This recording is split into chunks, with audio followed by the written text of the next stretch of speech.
I'd have no energy to get out of bed.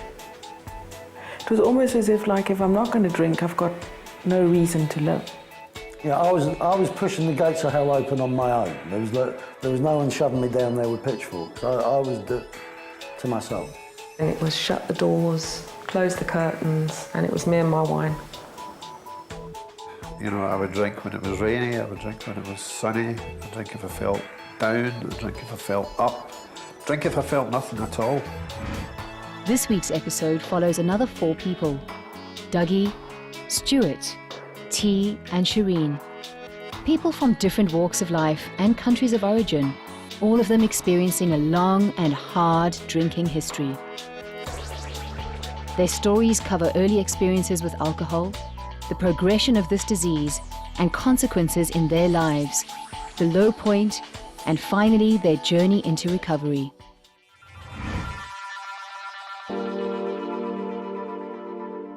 I was a very shy girl. I would walk past people, sometimes family, in the street, and I would actually cross the road so I didn't have to say hello to them. My father is an alcoholic, his father is an alcoholic, and a lot of my cousins are. Some of my first memories are me hiding underneath a table and my father hitting my mother. There was no doubt there was a feeling of difference, and it was amplified within the family. Because in fact, not only did I feel different, but I was treated differently. I think it was being the baby. What I remember the most is waiting for the next thing to happen. Feeling like I needed to walk on eggshells all the time. Well, there was sexual abuse in our family. And my father abused all 3 of us. I think it started when I was about 3 or 4 and finished when I was about 15. Yeah, I'd always been prone to have weight problems. I think it was probably a bit of a protection. I did always feel quite self-conscious, I must say. For many years, there was a leaning towards the genetic component. People were saying, well, you're either born an addict or you're not.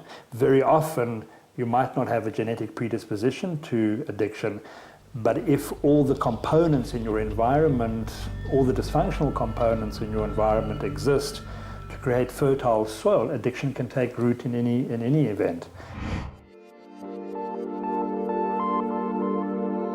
My drinking coincided with my mother's illness and death. My mother had cancer and she died when I was 14. When I first started, it made me feel comfortable.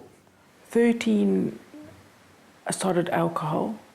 I had my first drink at 13 and got drunk for the first time. If you had to take a 12, 13-year-old who had some of the traits, it would be very hard to predict whether they're really going to develop into full-blown addicts, because there's so many variables that can come into play. I don't consciously remember drinking until I was about 16 or 17 in the later years of school.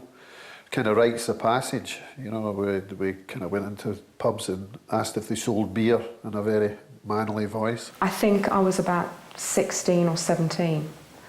I hear a lot of people say that when they picked up their first drink, they'd found the love of their life and everything changed. It's not like that for me.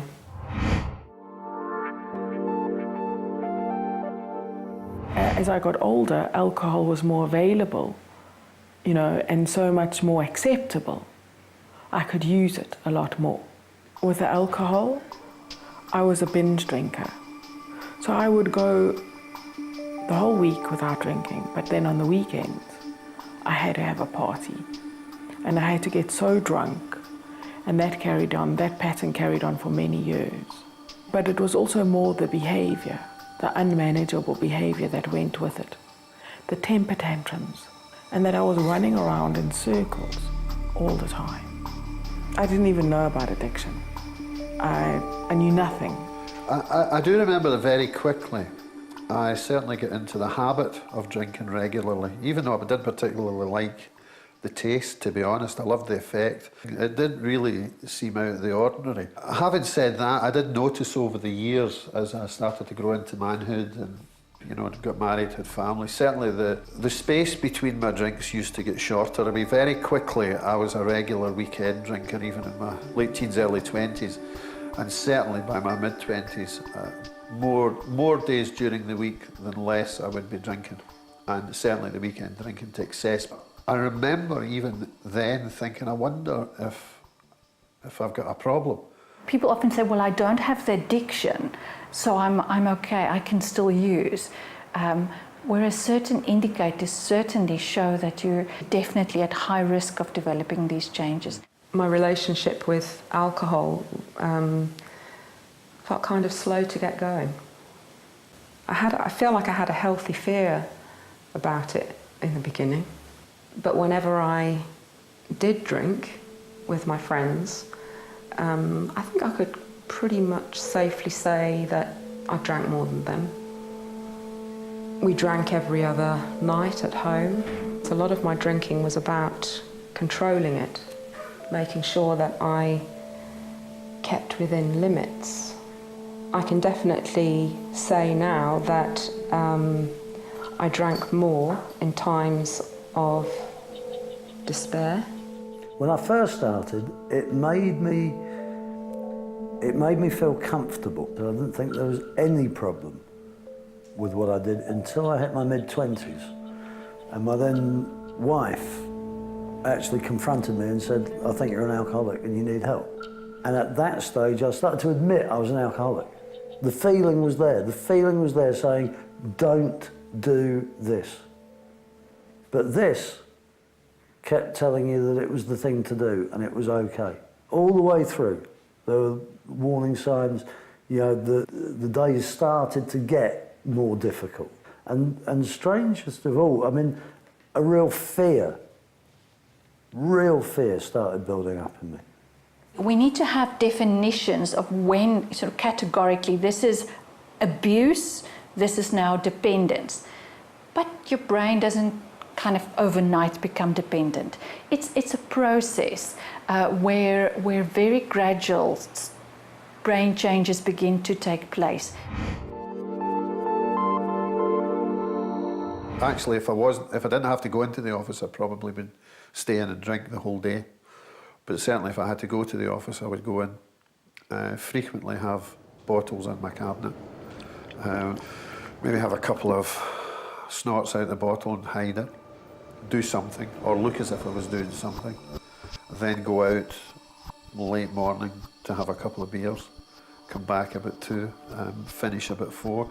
And funnily, I was about a 15-minute drive from my office to the house, and I used to buy my bottle plus a small quarter bottle to drink in the car on the way home. When I got home, you know, wouldn't eat, close the curtains and just drink into oblivion. And that was pretty much a standard day. I was getting divorced, so my children spent half the time with me, half the time with their father. And I drank when they weren't with me. And I drank a lot. My drinking just got worse and worse and worse and worse and worse. In the last 6 months, it progressed so much. It scared the living daylights out of me. My health was failing. I was feeling suicidal a lot of the time. Taking as a given that the night before I'd been drinking and using. But I'd had a little something to take the edge off. Not too much, because I was intending that day to go out and do something. And I'd go to the gym, and I just went and sat in the steam room and tried to steam out the smell that was in me. Then I'd come out of the gym, the pubs would be opening, go to the bar, find my dealer. The main thing was to get far enough away from where we were all kind of known during the day so that I could come back to meet all my pals that were working, so I could tell them what a fantastic day I'd had and have a drink with them, because they were having a drink after work, you know. The days that I would be drinking, I would attempt to go to work. I was working for myself then, So it's almost like the days that I was drinking, I was happier. And then I would get up and I would try to do some work. And I'd sit at my computer and stare at it for about an hour. Or I don't know if I was warming up or not. And then I would work. I'd say I'm going for lunch with somebody. I'd have every intention of going back to work after that, but I'd never hit the office after that, because once I'd start drinking, I'd never stop drinking. And then I'd drink the rest of the day. On the days that I wasn't drinking, I wouldn't get out of bed. I would just stay in bed all day. I'd have no energy to get out of bed. It was almost as if, like, if I'm not going to drink, I've got no reason to live. It becomes a kind of a compulsion. You cannot live without it. It forms an extremely big part of your life. And later you neglect your relationships, your work, your finances, all because of this drug or alcohol or the addictive substance. The whole society, the family, the whole community, everyone is negatively affected by this disorder. My family at the time just didn't want to know me. You know, I was having quite a lot of communication issues with my daughter at the time, who was just young. My business partners were actually quite baffled by me, I think. They used to pull me up all the time about things that weren't happening, that I said were going to happen. I was just completely unreliable to them. And certainly towards the end, they get very bitter and angry, and I understand that perfectly now. Well, I'd had a number of suicide attempts, one in the sea, one with pills. I had no sustainable relationships whatsoever. My home life was pretty miserable. I fought with my father, I fought with my mother. Well, yeah, I mean, there were definitely consequences. I mean, in terms of my education, I'd dropped out of school in the first place and taken a job, which had allowed me to start the kind of daily drinking. Initially, I think it was things like kind of like disappointment. You know, because I'd constantly say, yeah, no worries, you know, I'll do this and I'll do that, you know, and it never quite got done.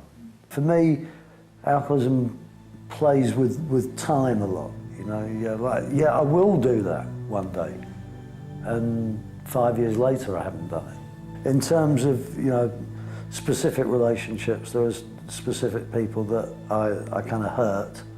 I wouldn't have been able to live with that feeling if I hadn't medicated that feeling. I wasn't being the mother that I wanted to be. And from the moment that I had children, I always had this idea that I completely and utterly wanted to break the cycle of my upbringing. And here I was, doing the same thing. Addiction is very often quite devastating and affects more than any other brain disease, the whole family, the community, the society. It often starts with simple things like relationship difficulties and ends up with job losses, marriages that are destroyed, and people end up throwing away all their values, their morals, and it cycles down. People often end up homeless, families alienated, and they may commit suicide, they may end up in prison.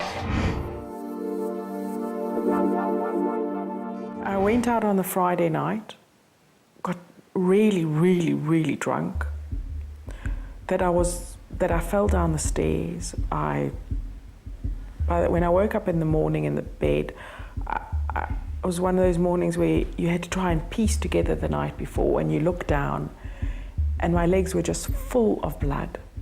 And then I phoned my friend and she said, no, you know, then you'd fallen down the stairs. Then I had remembered. I thought, I can't do this on my own because I can't live like this anymore. I hated my life. I hated myself. Any spark of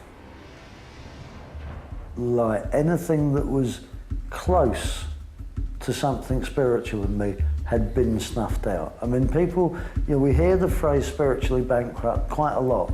I was dead inside.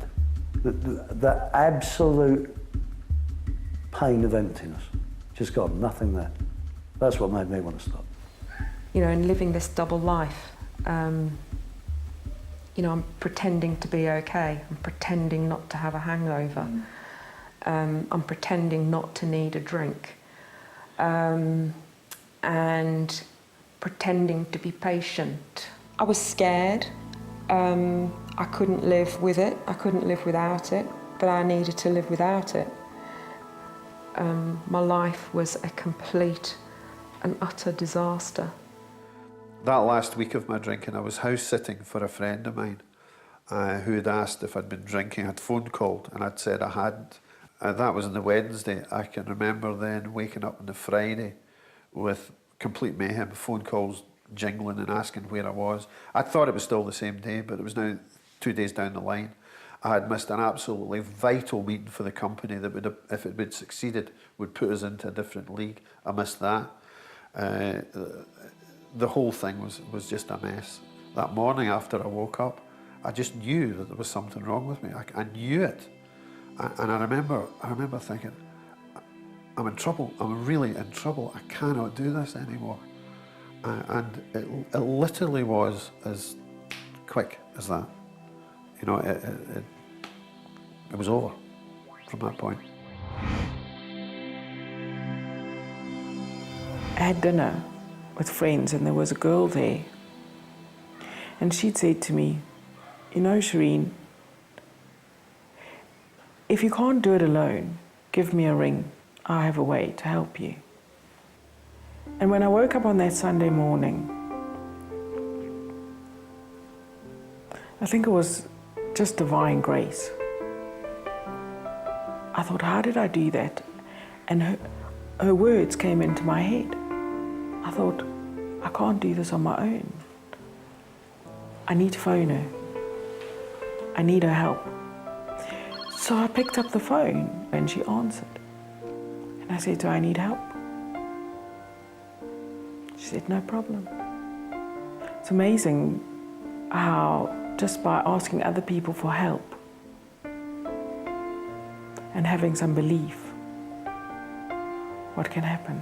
I had already sought help from people who were sober, and they helped me. I mean, they showed me a way to be able to look at what was really wrong with me and to be able to deal, first of all, with my alcoholism, and secondly, how to live relatively normally.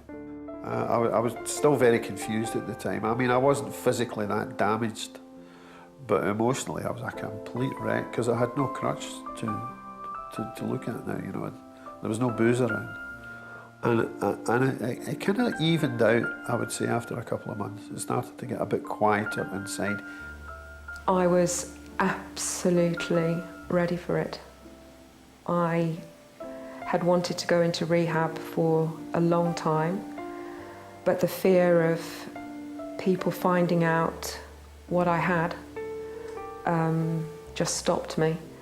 But it got to the point where it was my life that I was talking about, and the fear didn't exist anymore. And I just thought, just do what you have to, because I can't live like this anymore. I was lucky I got help from a good friend and found myself in rehab. A colleague of mine calls it discovery when you're in treatment and recovery when you're out. I think that's quite nice, you know. You discover that you're ill. You discover what's happened and you discover that you can do something about it if you choose to. I had no idea that you could actually go through a day without using something. This wasn't a life without using, right? This is like a different life.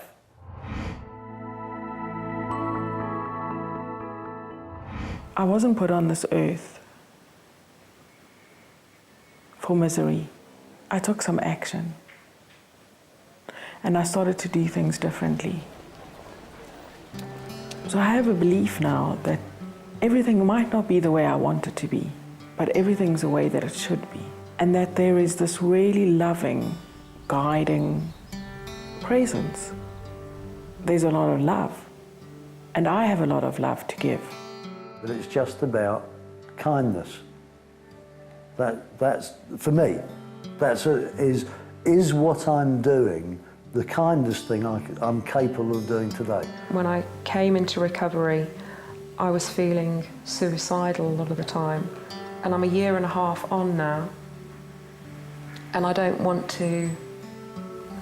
I've got the same issues going on in my life, but I want to live. And I have, I've got a sense of peace.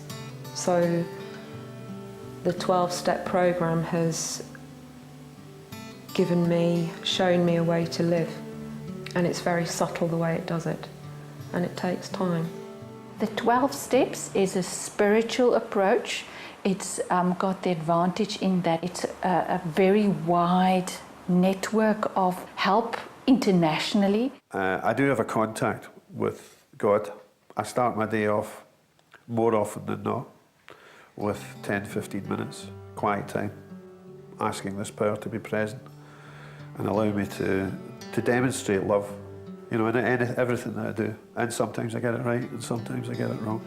And throughout the day, if I'm ever feeling a bit scared or a bit not too sure, I can invite that power to be present.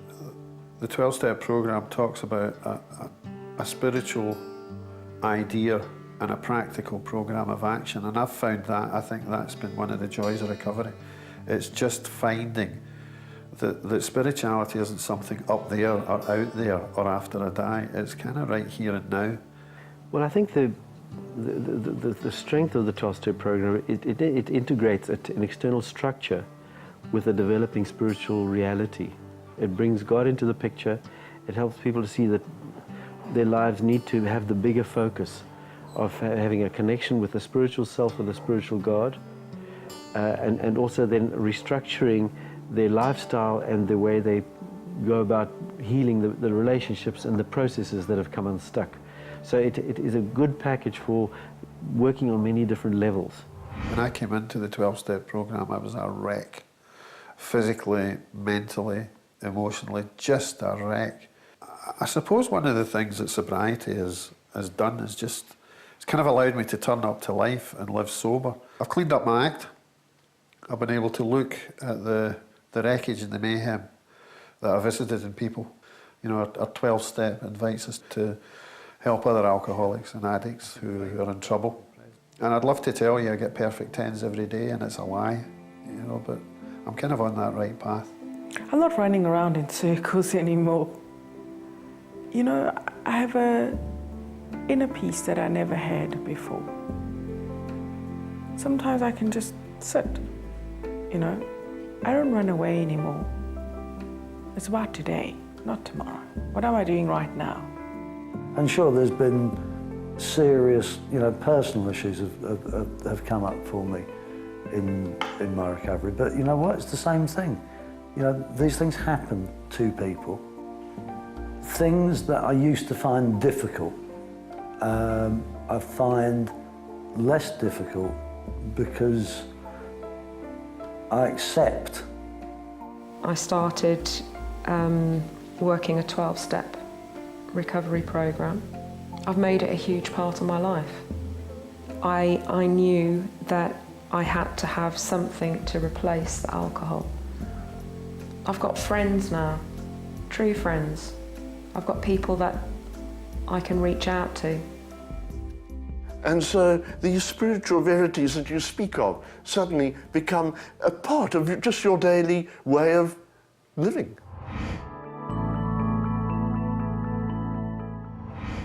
I'm still ambitious. I haven't lost who I am. Sometimes I'd like to be less selfish, you know? I'd like to contribute more to world peace, because you can't get world peace unless you're contributing to world peace. So pretty much what I try to do is be present, be part of whatever I can, and do the best I can to be, just to be. That's my ambition, to be. I try not to think too much about the future. I mean, I'm doing something at the moment that has been a 20-year dream, and that's to study art. My life is very varied. I still actively participate in sport, keep fit. My children are here. I live in a beautiful country, and really, you know, the world's opening up to me. If you're happy, and you can only tell yourself, you can only be honest with yourself, if you're happy, keep doing what you're doing. If you're unhappy, change something. When your time is right, take the chance. It's worth it. If they find they're a real alcoholic and addict, is that they get themselves involved in the 12-step programs as quickly as they can. Don't get compassionate help. Get help where people will tell you the truth about yourself, and listen to them, and have faith and trust and courage that it will work. Next week, we look at drug addiction, focusing on so-called street drugs. 4 characters will take us through their stories, graphically sharing about their childhood, the pain and chaos of active addiction, and their journey into the life of recovery. Our hope is that after watching these programs, anyone affected by the consequences of addiction, be it the addict themselves, family members, friends, work colleagues and communities at large, will better understand addiction and be able to make informed decisions regarding seeking help, advice, counseling and support.